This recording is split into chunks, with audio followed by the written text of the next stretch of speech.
Okay, hello everybody, and welcome to my program.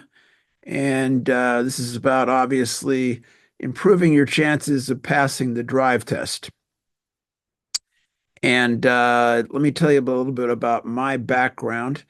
I've been a drive test examiner and a driving instructor for about the last 25 years. I do both. And when I'm not working one job, I'm usually working the other one. And by doing that, it does allow me to at least sort of make a living anyway.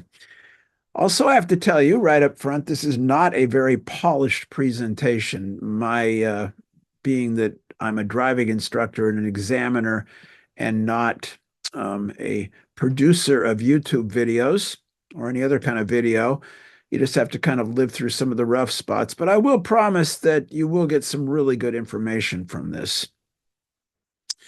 Okay, so again, my goal here is to make your drive test significantly less stressful and hopefully pass on the first try because you're going to be stressed. That's perfectly natural. And I want to see you pass. And I can't promise you'll pass, but I can pretty much promise that if you take my advice, it will greatly increase your chances of passing on the first try and make the whole thing less stressful than it would have been otherwise. Okay, now it's not the end of the world to fail your drive test. It really isn't. The problem is at some places, it can be really hard to get the appointments. And for example, I hear stories about people, just from the feedback I've gotten from previous videos, having to wait another 6 weeks, okay, which is a real drag. So let's see if we can get you through this on the first try. Okay, now there's quite a few other videos out there on this topic, and some of them are better than others. Most of them are pretty decent, but I think mine's a bit better because, as far as I know, I'm the only actual examiner out there that's going to tell you how to do this. All right. And like I said, I'm also a driving instructor and I help, I teach people how to drive, obviously, but another part of that job is helping people pass their drive tests. Okay, now here's how to get the most from this video to make it as effective as it can possibly be. I suggest you watch it 2 or 3 times because there's a lot of information here. And again, getting back to my message about this not being the most polished production in the world, to put it mildly, you will hear me kind of back away every now and then and come back a few seconds later. That's because I'm drinking iced tea to keep my voice going. So watch it 2 or 3 times, get the general idea, maybe take some notes. And then again, I would suggest that you watch it right before you leave and go take your drive test. Kind of a little cram session, we might say. Now, this mainly deals with drive tests in North America. And in certain parts of the world, drive tests run from very, very thorough and long to other places on the face of the earth where all you have to do is basically go online and pay a fee and they give you a license. To my knowledge, probably the hardest drive test is in Germany, where I've heard they're like 90 minutes and they do involve driving on the Autobahn, which does sound like a lot of fun, I'll be honest with you. So, but in North America, when I say North America, I mean Canada and the US, they're they're pretty similar.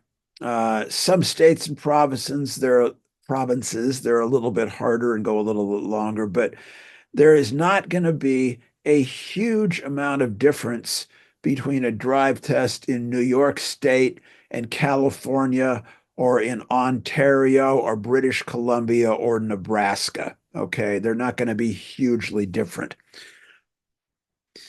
Okay, and typically they're going to last about 15 to 20 minutes, and they are conducted on designated routes. In other words, they follow specific routes, however you want to say it. Where I give the drive test, there are four different routes that all start at one place and come back, and they all pretty much have the same maneuvers on them, and they all last. I think I figured it out once. The average time for my drive tests are like 17.5 minutes. Okay, and some U.S. states have turned over the testing to private companies. Some places you can only take the drive test at a state or provincial motor vehicle office. Some states you can only take it at private companies, and some you can kind of do either. And is there a difference? Not really. It's going to be the same test. Okay, there is a standard way of scoring the tests, and I'm going to tell you right now, in many cases, I don't really agree with this, but I'm forced to use it. And if you were to look at the scoring sheets from different places, including where I give the test, it would probably make very little sense to you. And it's very arcane. It's very much what they used to call a Rube Goldberg device. Basically, what they have done, the administrators have taken what should be a relatively simple thing and made it ridiculously complicated. So don't get too hung up if you see the score sheet, you know, about it. Okay. It's just let the examiner worry about it. Now the score is theoretically objective. And you notice I have theoretically italicized. Yeah, that's the right word. Because theoretically, you should be able to take a test in one state and then 6 weeks or however much later, take it again at a different office on the other side of the state or the province or whatever, and you should get more or less the same result. In practice, however, that's probably not going to happen because it is a human judging your abilities. And anything to do with humans is going to be subjective, not so much objective. In other words, it's going to be to a great extent a matter of opinion. And I have had situations where somebody has taken the test with a different examiner, and then I can see their record before I even get in the car with them, so I know what's going on with them. And I can see where they took the test, when they took the test, and why they didn't pass the test. And they can get in the car with me, or I can get in the car with them, and the result will be different because sometimes an examiner will fail an applicant for something that is just ridiculously minor. I try not to do that. The scoring can be nitpicky, and let me show you what I'm talking about here. For example, right there would be the correct place to stop the car at that stop sign. Where I give the test, if the person stops the car there, that would be points lost. Or stops it there, that would be points lost. Is that ridiculous? Yes. But still, I could actually take points off for that. Or another one. Let's say that we're pulling over to the curb to park, and we're going to go over about 4 to 5 feet, which is about 1.5 meters. And unless the person looks over their right shoulder, even though there's obviously nothing there, that would also be a point lost. Or parking, okay? If we pull over and park and they back up from the corner a bit to park, that would be points lost. That is nitpicky if there ever was such a thing, because none of those things are causing any kind of danger. All right. Okay, parallel parking, everybody's favorite. Yeah, I will talk about it. I'll tell you right now, everybody worries way too much about it, by the way. But when the person is backing into the space, if they bump the curb and then they put it in drive and fix it, they may be able to parallel park just fine, but that again is points lost because they hit the curb. It's not a reason to fail somebody, but I could take points off for it. All right. There again is hitting the curb a little bit uh, when you're parallel parking. Is that any kind of a safety issue? No, not really. I mean, if you like floored the gas pedal and went flying up over the sidewalk and crashed into something, it would be, and that has happened. Okay, but still, it's really not a safety issue. There's something a lot of people don't really realize. Unless you're living out in the middle of nowhere, there are multiple different places you can take the test, whether that be at a government Department of Motor Vehicles or a private company. Now, where I give the test, it's not really quite that urban and busy, but it's not far off. I give the test rather, in a really huge city.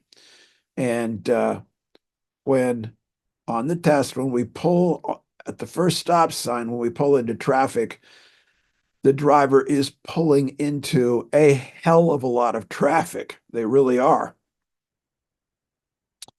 So here we have this guy, and he's thinking, wow, this is a lot of traffic to have to take a drive test in. And he's right. However, I'm just using my city as an example.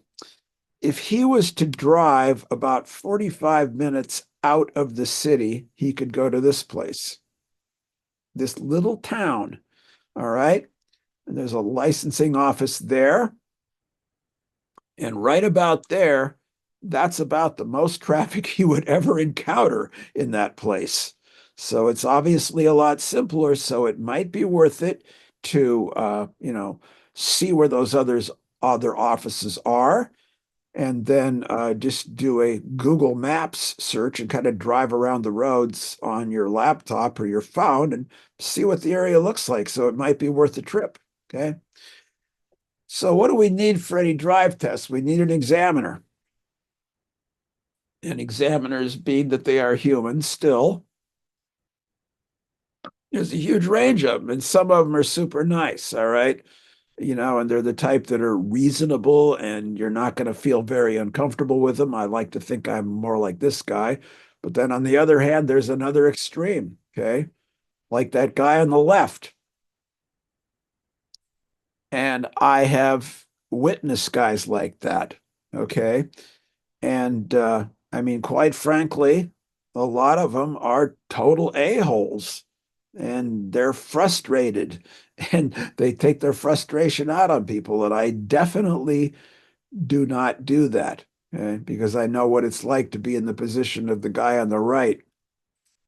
Okay, so I'm not like that, all right?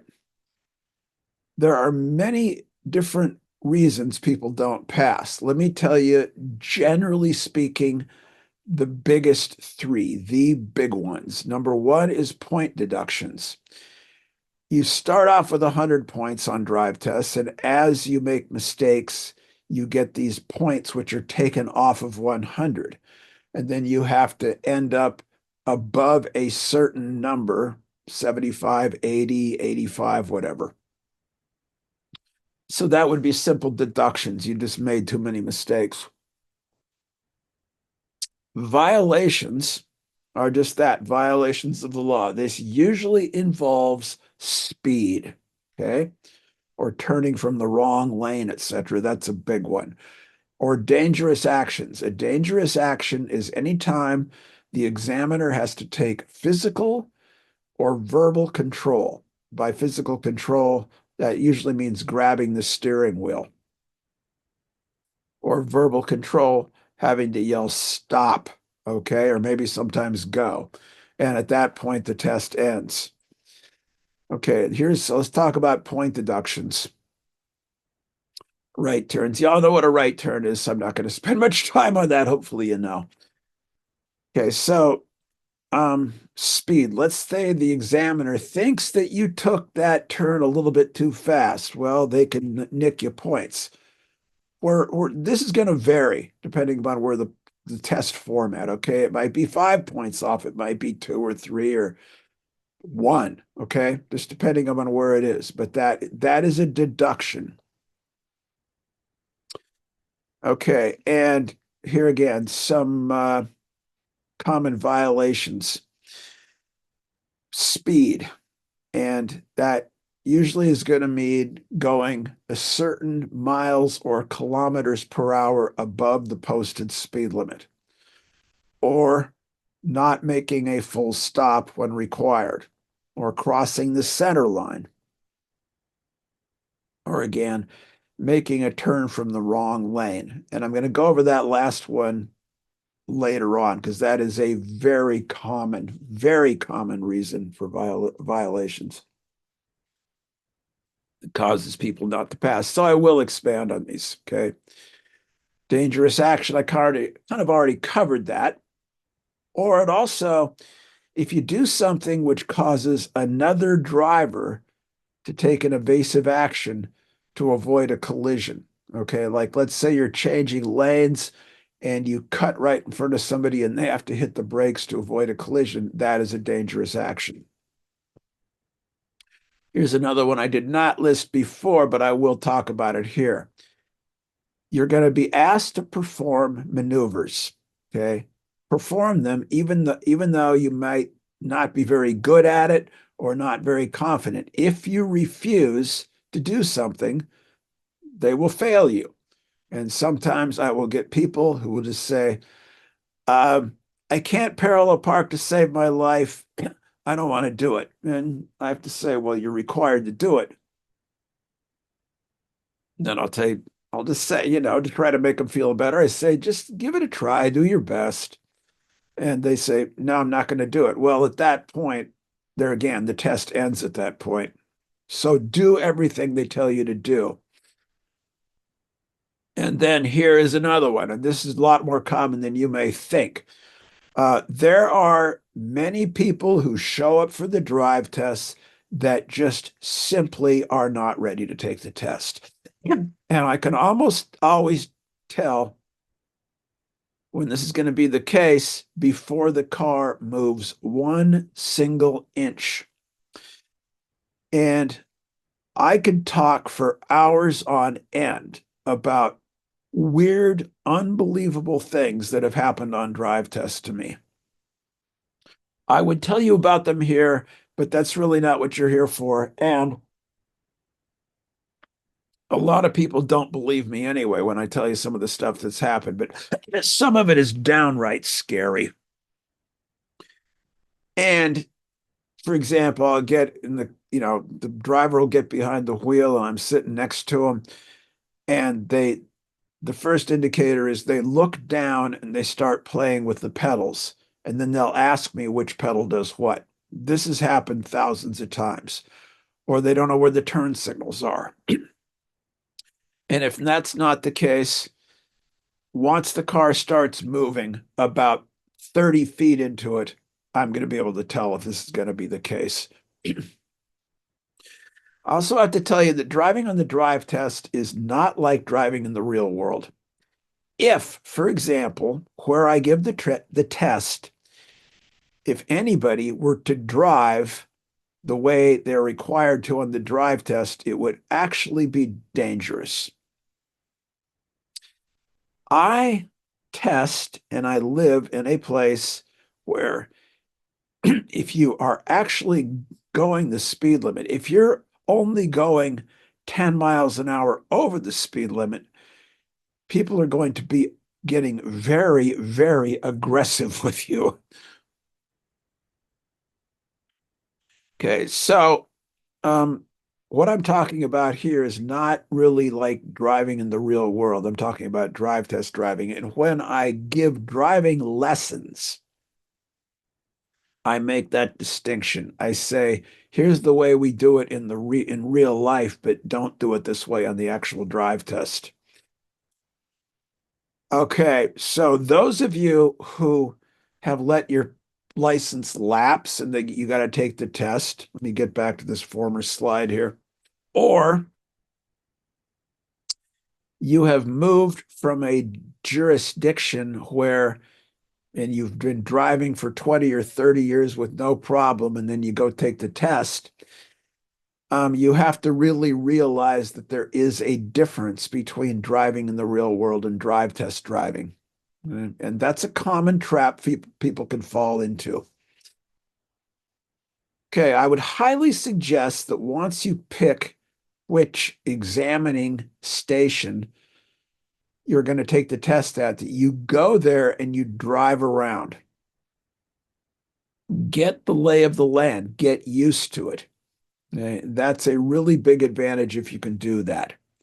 I would suggest you go on a day when they are not open and park where you're going to park and pull on to, you're not going to know the exact routes, but you're going to get a pretty good idea what you're dealing with. And drive tests usually do not go very far at all from that examining station.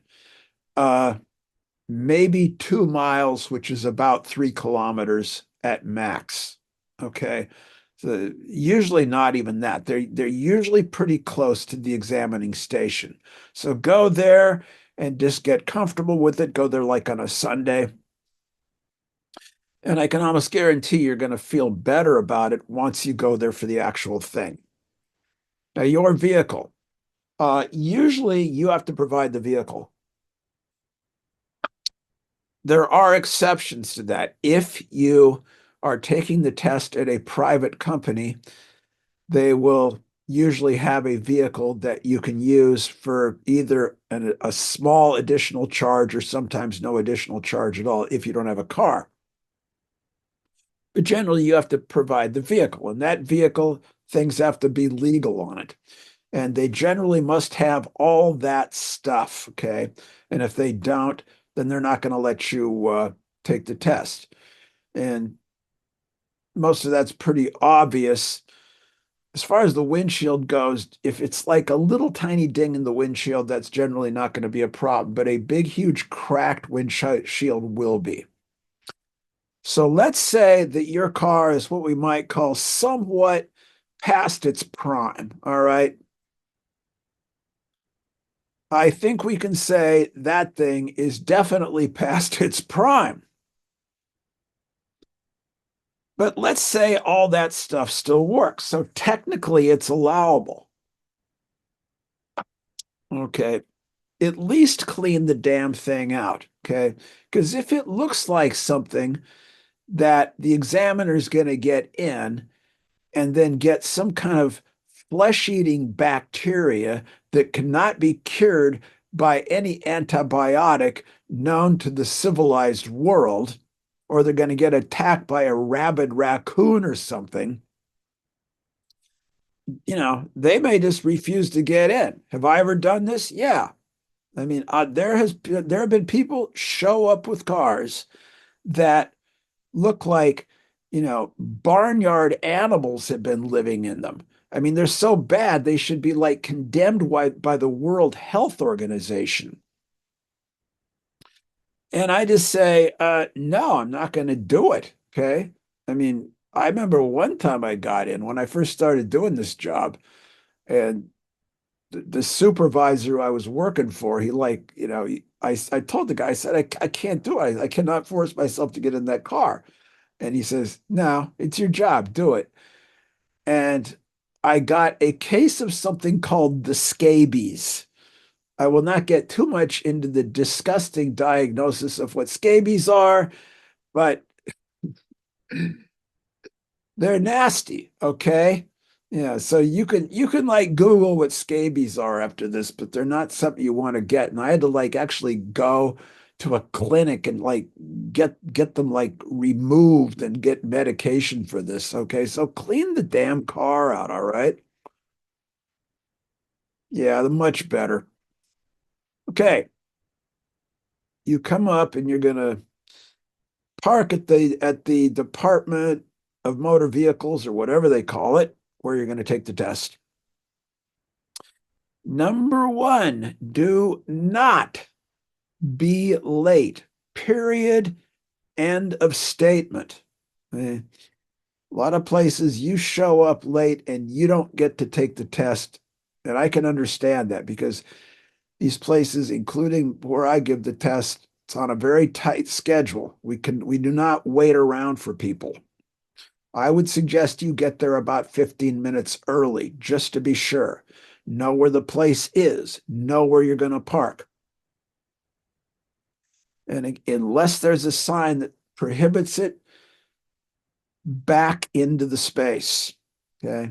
Because you can potentially get yourself into some trouble backing out of the space, but much less so backing into the space. All right. So here comes the examiner.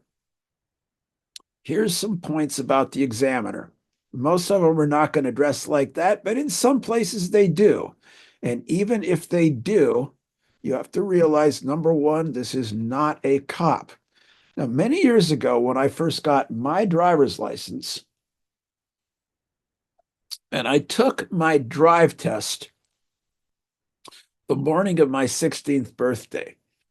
And back then, back in the day, uh, the examiners were people who tried to be cops, but they for some reason they didn't qualify. They like got halfway through the training academy and washed out or something. So they could get jobs doing this. And not only that, and I swear to God this is true. Now this would I cannot imagine this happening today. So I'm just telling the story kind of for entertainment's sake, but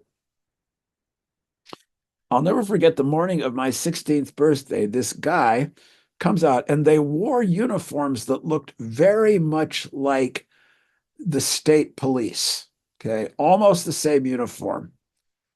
And this guy had a frickin' gun on him, which, I thought, this is like really weird. I did manage to pass the test, by the way, but they're not cops. So even if they dress like cops, they're not. All right. Okay. They will give you very basic directions. And I do mean very basic. Essentially, they will tell you what to do. They won't tell you how to do anything. And again, they'll tell you what to do, but they will not tell you how to do it. For example, we have to stick to a script, and it's all very verbatim. And if people need us to, or would need me to clarify the direction or repeat it, I will gladly do so. In fact, I tell people that I say, look, I'll give you directions, but if you want me to repeat the direction or say it differently, feel free to ask, and I'll be happy to do so. Because I would not want anybody to not pass the test because they didn't understand what I'm telling them. Okay. Now, again, feel free to ask for clarification if you need it. Most of them are reasonable enough to do that. They also, when you do what I do, you deal with a lot of people for whom English is not their primary language. In fact, some of them could barely understand English. So I think I'm really good at making things very, very simple. Okay, so another thing is this is pretty standard. You can always assume on the test that you're going to be going straight or following the road. You do not need to ask them where to go at every intersection because they will tell you, all right? And usually you have, a brief time to ask questions. And now is the time to do it. Because once that car leaves the parking space and the test is going, they're not going to do that. So if you've got questions, ask them now. And if you want to write the questions down, that's not a bad idea so you don't forget what they are.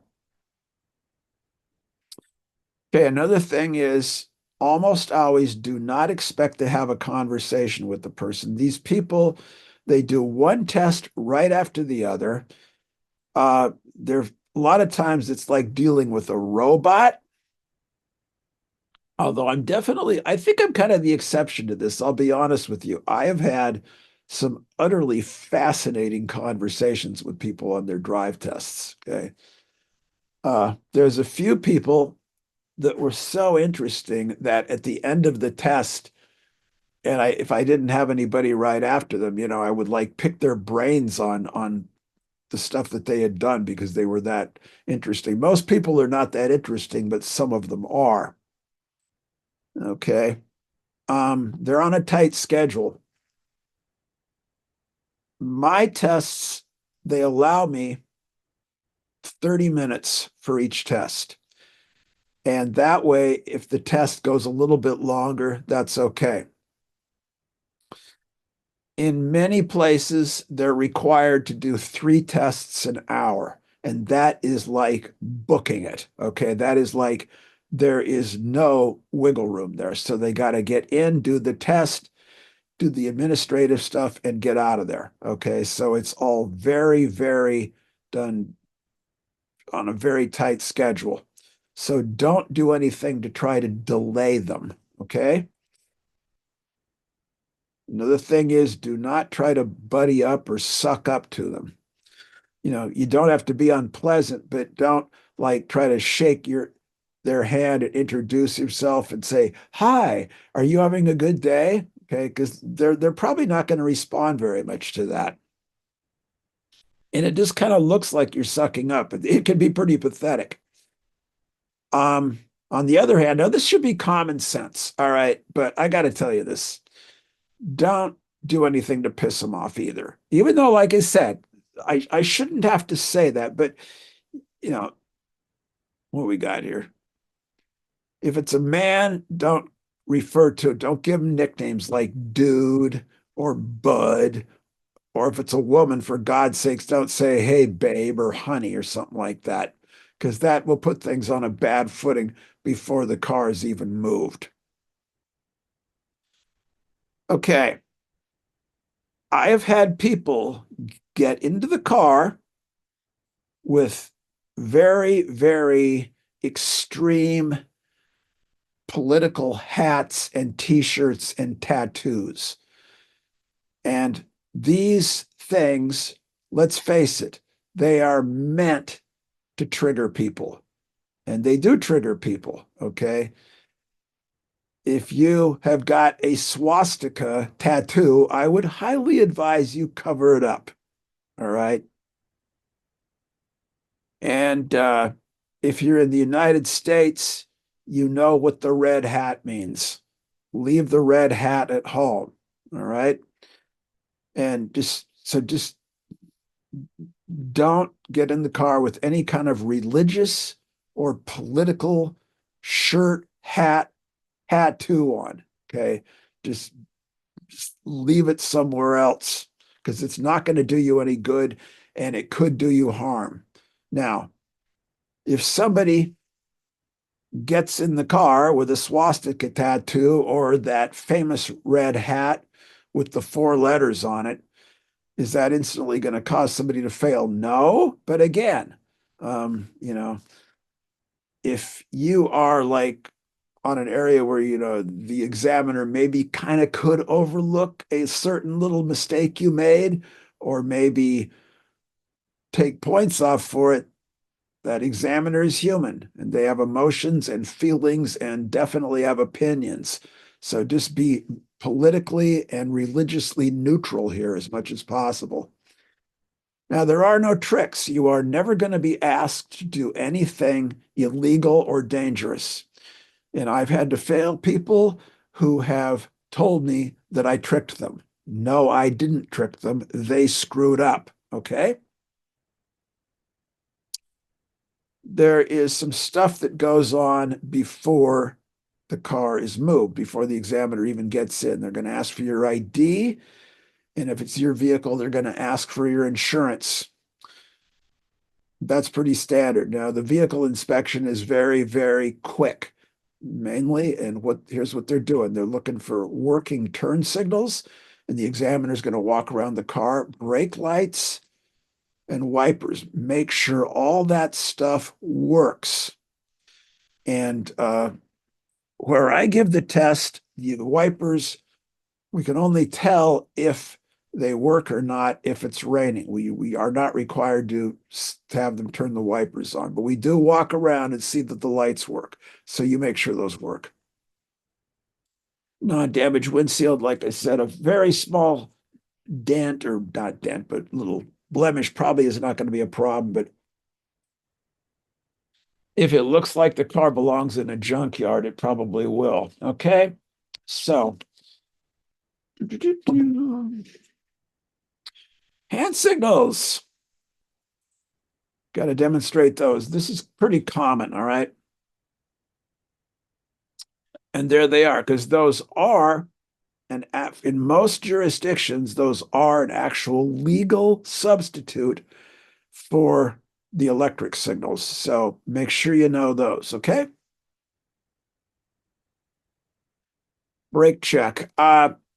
In many jurisdictions, including mine, we have a deal where we will do this from outside the car, and we say stop, and then the driver, the applicant, takes their foot off the gas and hits the brake really quick.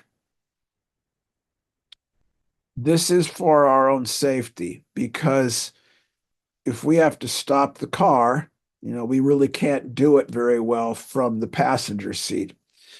And so we have to make sure that if we say stop, whoever is being tested is actually going to stop before something bad happens. Also, make sure there is no audience. I have had situations where I've had people like bring cheering sessions. This one girl who was a teenager, her mother from the other side of the parking lot was, in a very obnoxious sort of way, yelling directions to her daughter across the parking lot from about 50 feet away. Now, I didn't do anything about it, although it was really irritating, but don't do stuff like this, okay? Okay, some more general stuff before we actually hit the road. Pay attention to your speed. And I'm going to be honest with you, when I'm teaching people to drive, I just tell them to move with the traffic flow while keeping a proper following distance. All right, unless we're in some area where the cops have got nothing else to do except pull people over who don't look like they belong there. I just say move with the traffic flow, and that's going to be the safest thing to do, which in fact it is. But on the drive test, however, watch your speed. So monitor it, know what the speed limits are, and try not to go too much over or under, because you can fail for going too slow also. Okay, whenever you have to make a head check, like pulling out or on a lane change, don't just look with your eyes. See, here we got some eyes looking. Actually look with your whole head. Turn your head to the point where it looks obvious, okay? Obviously, that guy on the left, that's not really what his head looks like, but like I said, I'm not exactly producing an Academy Award-winning documentary here, so I just kind of use whatever graphics I can grab. All right. So you actually make the head checks very obvious. Keep both hands on the wheel. Is it really that much of a danger to drive with one hand? No. Another question that comes up, do you have to have your hands at a specific place on the wheel? Where I give the test, no, but that may not be the case everywhere. Okay. Generally, on the sides is where you should do it. Also, make full stops, and I do mean full. A full stop means 0 miles or kilometers per hour, period. And make the stop at the correct place. Always signal when required. Here's a question that comes up. Here we've got a right turn only lane. Would you have to signal in that lane? The answer is yes. And you should do it anyway. I tell my students, Always use your turn signal, whether you're in a turn-only lane or not. It's much more important than you may realize. So yes, definitely do signal. Okay, maintain the proper following distance. In many places, that is 2 seconds. In other words, if it takes the yellow car less than 2 seconds to reach a spot that the red car just crossed, that becomes a too small legal following distance. But 2 seconds is actually too close, in my opinion, because in that situation there, let's going to rewind this here. Let's say you're 2 seconds back, which would be legal in most places. And then all of a sudden the red car stops and, you know, the yellow car that where the testing is being done is going up to that red car and the examiner has to say, brake. That's a dangerous action. Okay. Better idea is 3 to 4 seconds. That's going to give you more margin of error. And you're going to be able to, it's going to be obvious that you're going to stop. Do not rush up to stops. Okay. Here, for example, the driver, it's pretty obvious that that driver is going to stop there. Here, on the other hand, he or she may stop, but that's not obvious. And then the examiner yells, stop. Okay. And guess what? The test is over at that point. So plan further ahead than your instincts are telling you to. One of the kind of skill deficiencies of new drivers is not looking far enough ahead, not thinking far enough ahead, and not acting far enough ahead. Here's a big one. For example, if 2 blocks before this point, you were instructed to turn left at that traffic signal, you should absolutely already be in that left lane. But here's what happens a lot of the times, okay? The person being tested, all of a sudden they realize they got to be over there, and then they got to make what could be an unsafe last second lane change over there. Okay, so again, if you are instructed to turn left at that traffic signal, now is the time to get in that left lane. Okay.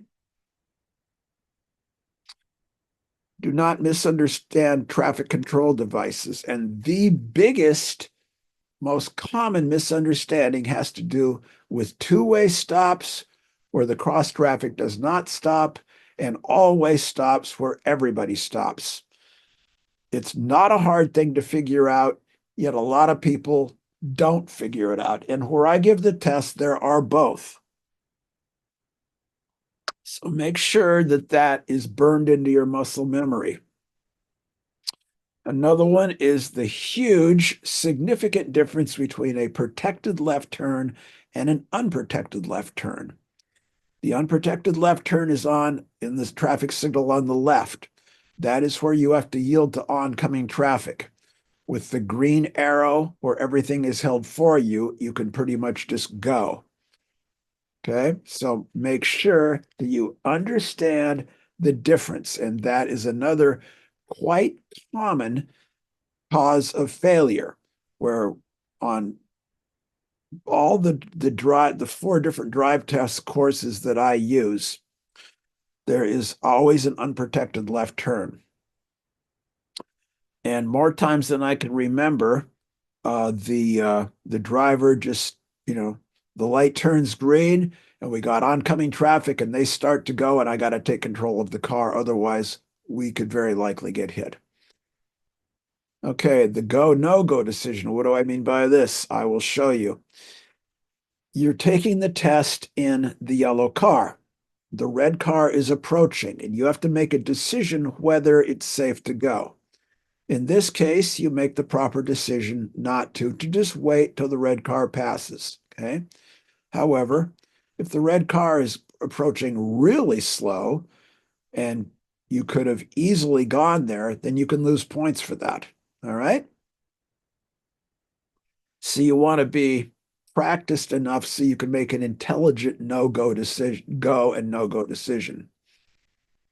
Okay, another thing, do not sweat parallel parking. Everybody worries too much about this. Probably, I would say 95% of everybody I test blows parallel parking, yet most people still pass. So it is not a huge issue. Just don't let anything really bad happen. For example, do not, when you're coming back in, drive up over the curb. Because where I give the test, if you put one wheel over the curb or off the road, that's a point deduction. If you put both wheels off, that is a fail. This may seem obvious, but do not mix up your right and left. You would not believe how many people show up for the test and they got no concept of right and left.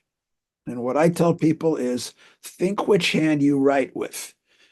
And God, I hope you know which hand you write with. But when the examiner says, at the stop sign, turn right, at the traffic signal, turn left, or whatever they say, just, okay, I'm right handed, which most people are, and you key off of that. Okay. Okay. What do I mean by this? Uh, I get some people who show up for the test and they are so worried about doing everything so much by the book that it's actually dangerous. Okay. They will drive too slow, or getting back to that go, no go decision. There can be a vehicle coming where they could just very easily pull onto the street or make a turn in front of because they're like so far away. Yet they sit there till nobody's coming. And certain times a day, if you did that, you would never ever be able to pull onto the street. So, be realistic about it. Don't be really, really, or as sometimes I'll just tell people, just don't be really namby-pamby. Okay, here we are, ready to go. Well, it's about time. So there you are in the car, and the examiner's with you. You're smiling, but he's not.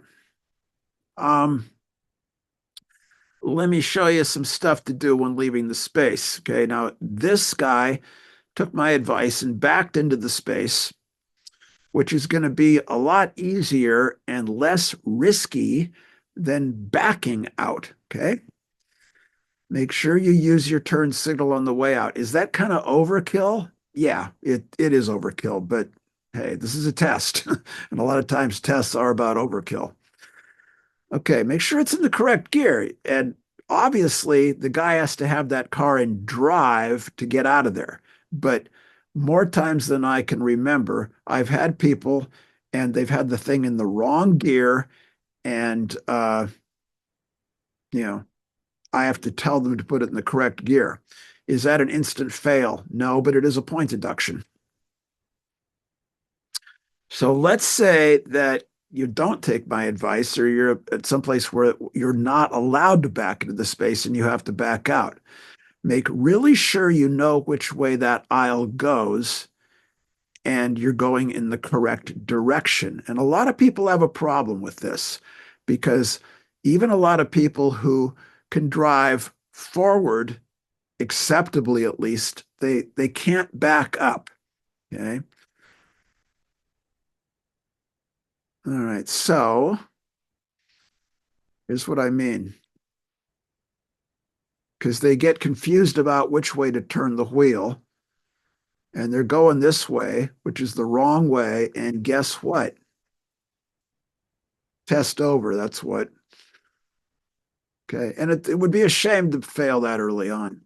In the parking lot, sometimes there are stops in the parking area, and that's all there is, just painted on the pavement, no stop sign.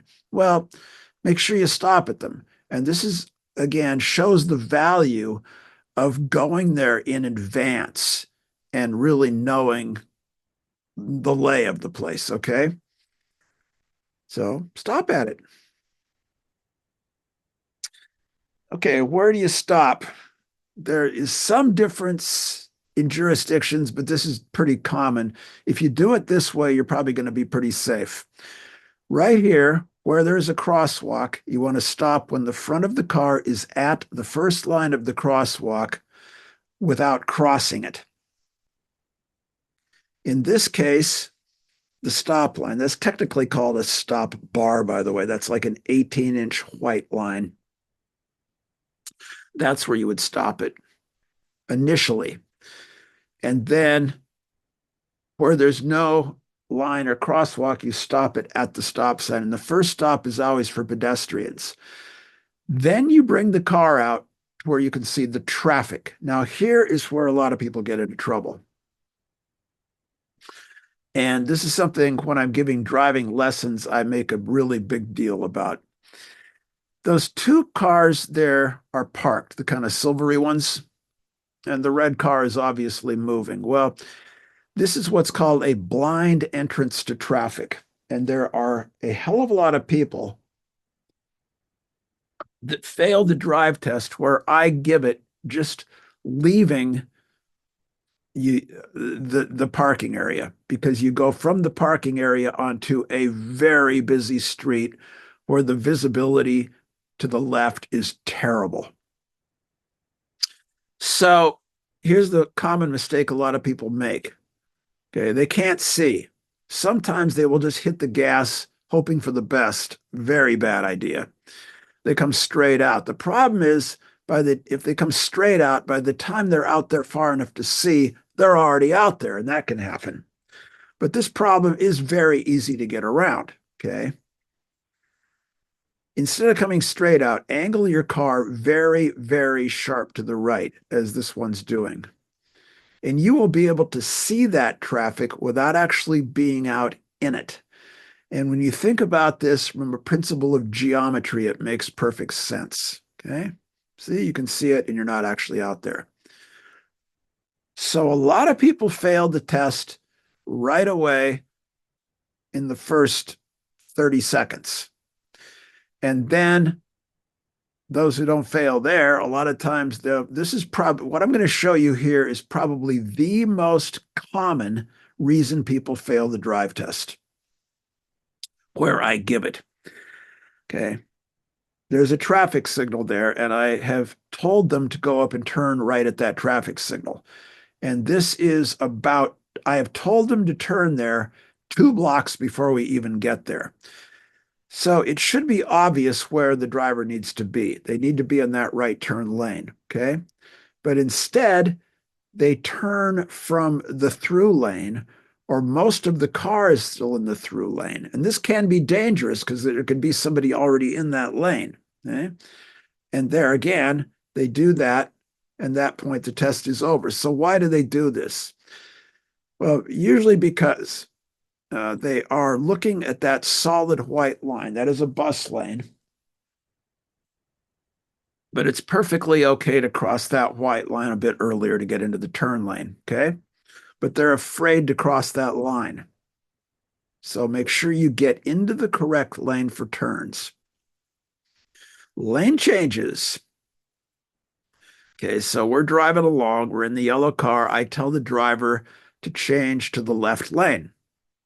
And they can either speed up and get in front, but they must have an adequate distance there, okay, before going over.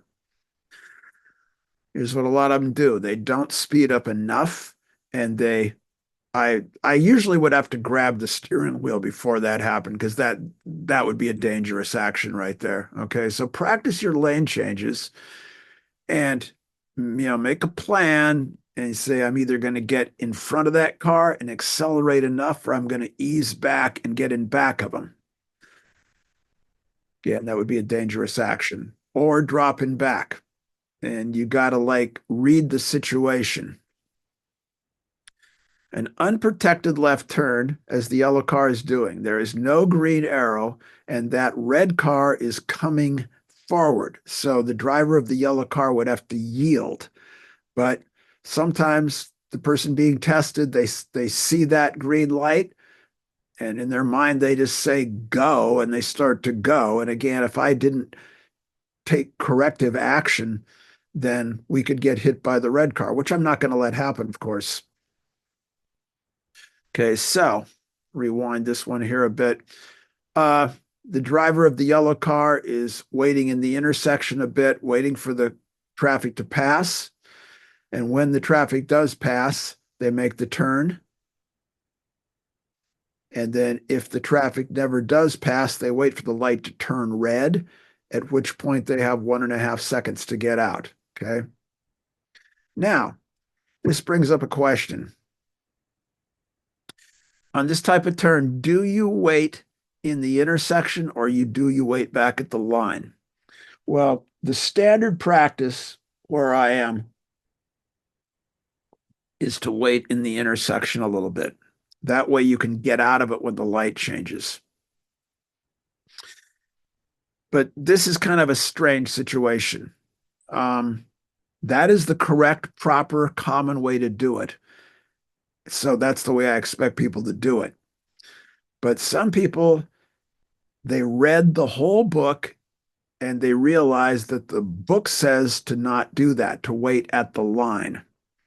And here again, this is kind of the luck of the draw, depending upon who your examiner is going to be, okay?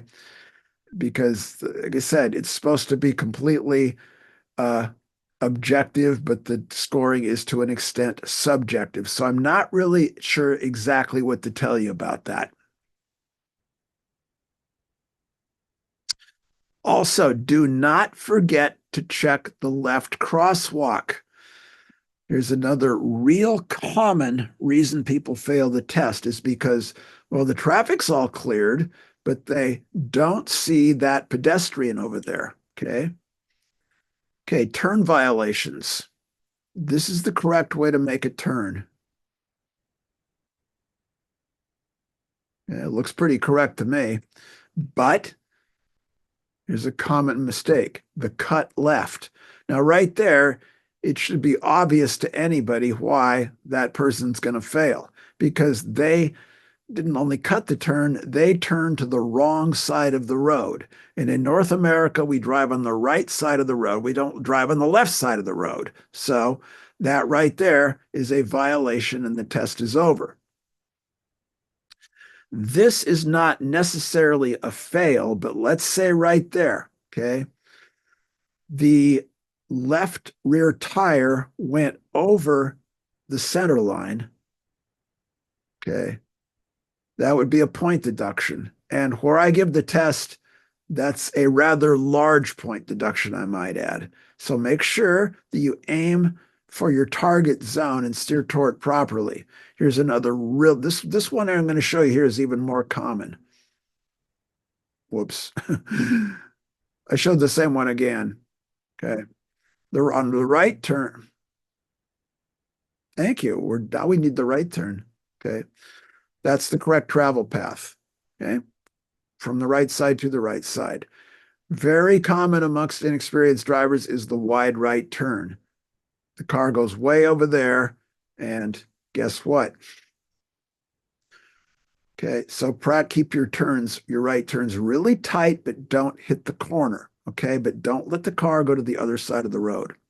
Traffic circles. Okay, that is the way you make a left turn. Not that, because that puts you on the wrong side of the road and fail, all right? Don't do it that way anyway. It's dangerous, okay? Here again, in North America, we drive on the right side of the road, and that driver in the yellow car is driving on the left side of the road, which is the wrong side of the road. So don't do that. Failure to yield. This is what's called an uncontrolled intersection, and no control device, no stop sign, no yield sign, no traffic signal. Okay, so in this car, the right-of-way at these is determined by who gets there first.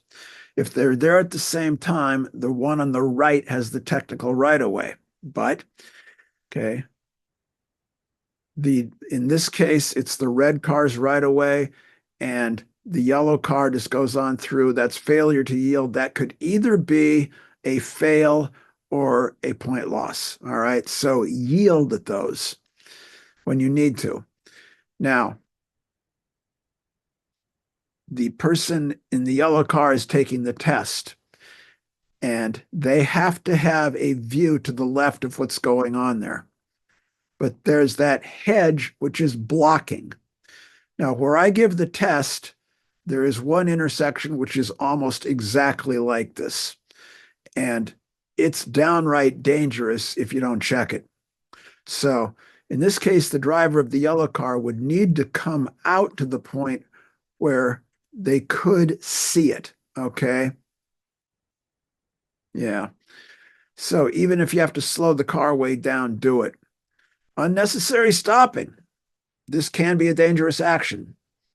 And here, the driver of the yellow car taking the test stops the car. No, they don't stop the car. They keep going, which is proper. Okay. In this case, the driver of the yellow car taking the test stops when they see that car there because they do not intuitively know that the driver of that, what color is that? Let's call it kind of copper for lack of a gold, whatever you want to call it. They stop there because they perceive that to be an uncontrolled intersection, but that's a controlled intersection, and the driver of the red car has to hit the brakes to keep from hitting the yellow car, and that, where I give the test, is a dangerous action. Okay, so I do have a lot of people who show up for the test. They don't intuitively know the right-of-way protocol. There is a protocol for who yields to who. And when you go against that protocol, it can be dangerous. So make sure you know all that intuitively before you go take the test. Okay, or pedestrians. Well, the fact that you always stop for pedestrians, that's a misnomer. And this happened last week, actually. And you're there. And that pedestrian you see was probably, it wasn't even really clear where he was going. Okay. But even if he was headed in our direction and was going to cross in front of us, it would have been 20 seconds before he got to that point, probably even more than that. So basically, that pedestrian that's way up there on the other side of the street, he is pretty much irrelevant to us. Okay. But again, the driver sees the guy up there on the sidewalk that really had nothing to do with where we were going and stopped the car unnecessarily. All right.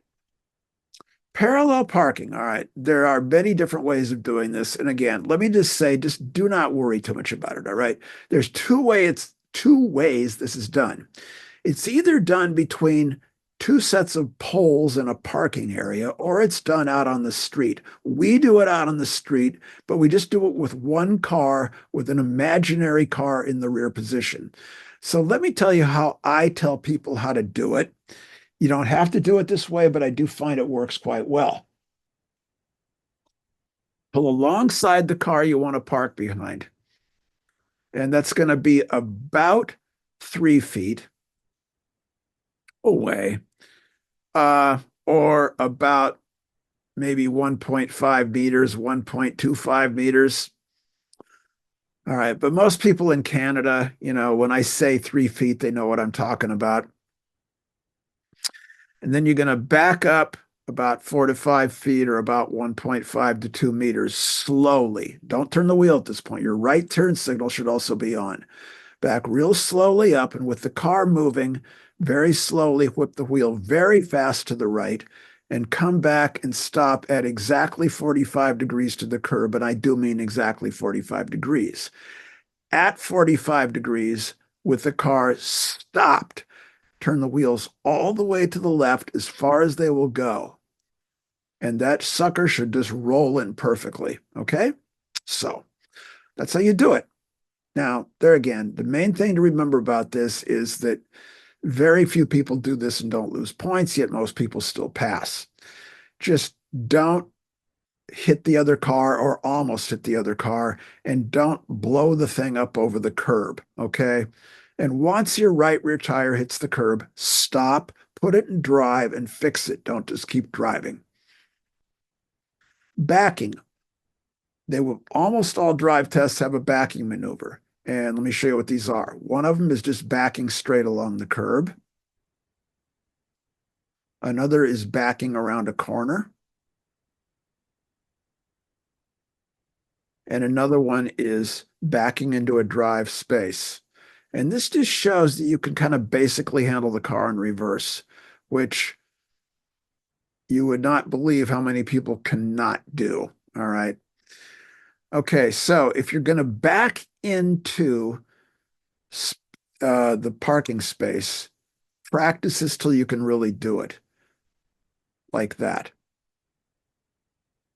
Because if you're doing this and the car is doing this, and the examiner has to tell you to stop, guess what? That's what. All right.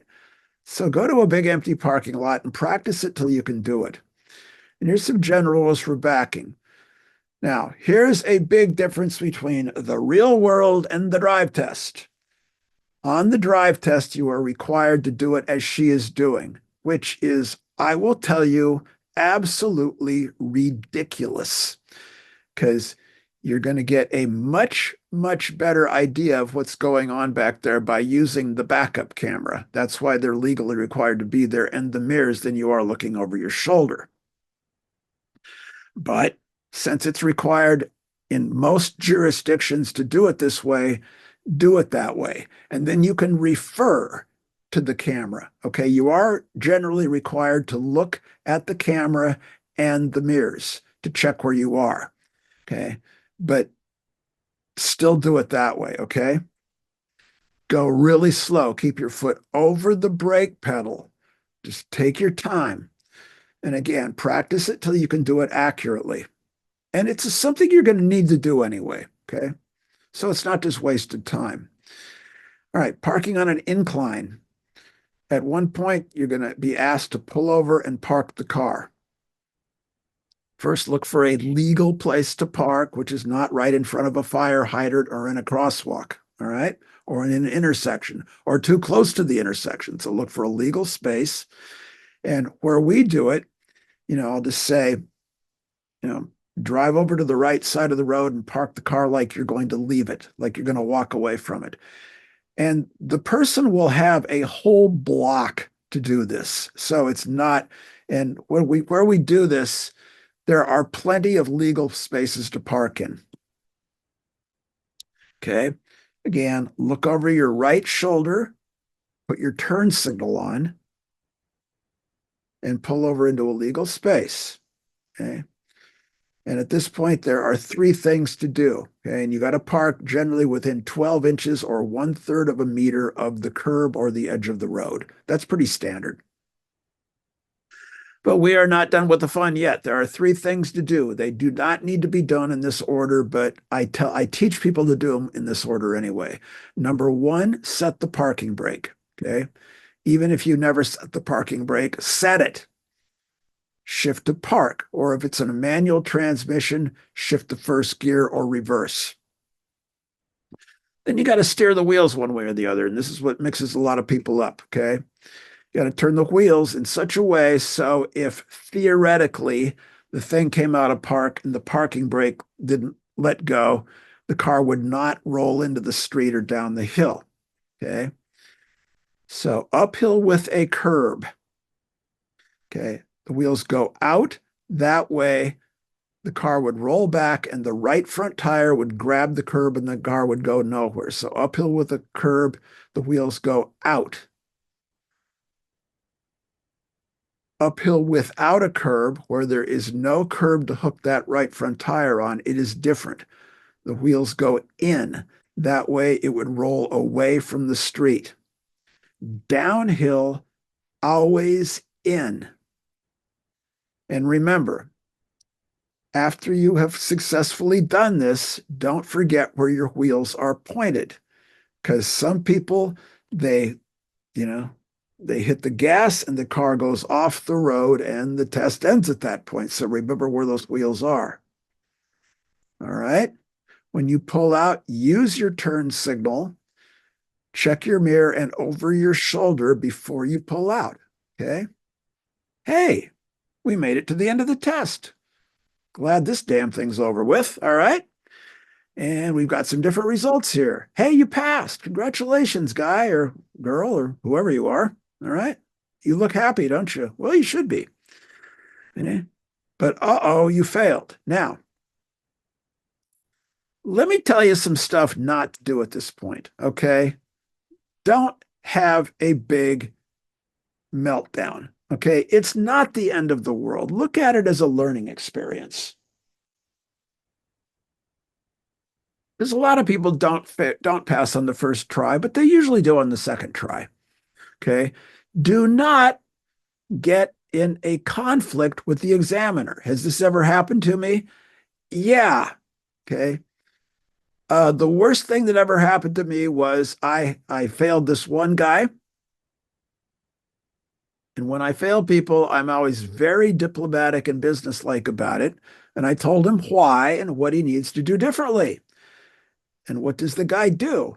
The guy pulls out a 9mm Glock, which is a gun, and puts it right at my head. Another guy, when we were out of the car, I was walking back into the office and the guy sucker punched me from behind. And that's just the tip of the iceberg. All right. Bad idea. Okay. Because what I can do is, even if it's not a situation where I have to call the police, I can go in and put stuff into that computer system, which is going to like really mess up somebody's chances of ever getting a driver's license. All right. Okay, again, do not have an emotional meltdown. Do not beg, like, please pass me. I wasn't that bad. Don't do that either. Okay, now you got two different things could happen here. Some places there is no waiting time period. You can take the test at any time. In some other places, you have to wait a specific time to retake the test,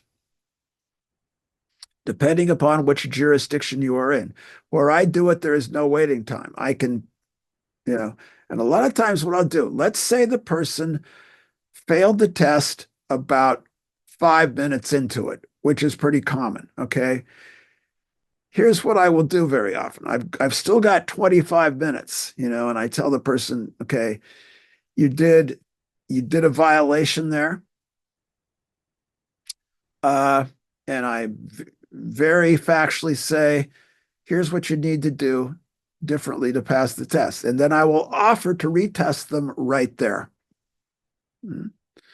And, and they can, at which point they can either, say, okay, thanks, I'll do it. Let's try it again. Or, they can start doing this. They can turn into this guy, which a lot of people do. In which case, that's it. Bye-bye. And here I've offered to retest the person because they've failed for a very valid reason, and yet they do this. All right. So don't do that. Be nice, be reasonable, be intelligent. Okay. Be logical. What do we got here? Okay. So that's about it. So, let's turn this bad thing into a good thing. I'm not saying bye-bye to the guy. I'm saying bye-bye to you. I really do appreciate you listening to this. I hope you share it with other people. And like I said, I'm going to kind of wrap things up here. You should watch this 2 or 3 times. And then the day of the test, watch it again. Okay? Also, as a favor to me, I'm not here to sell you anything. Okay? I'm not because a lot of times people use YouTube stuff to sell you stuff. I'm not doing that. I just want you to get value out of this. If you could leave a comment, I would really appreciate it because that does help the video to show up more often on YouTube, which is going to help more people, pass their drive test, which is my goal here. I'm not in this for any kind of money.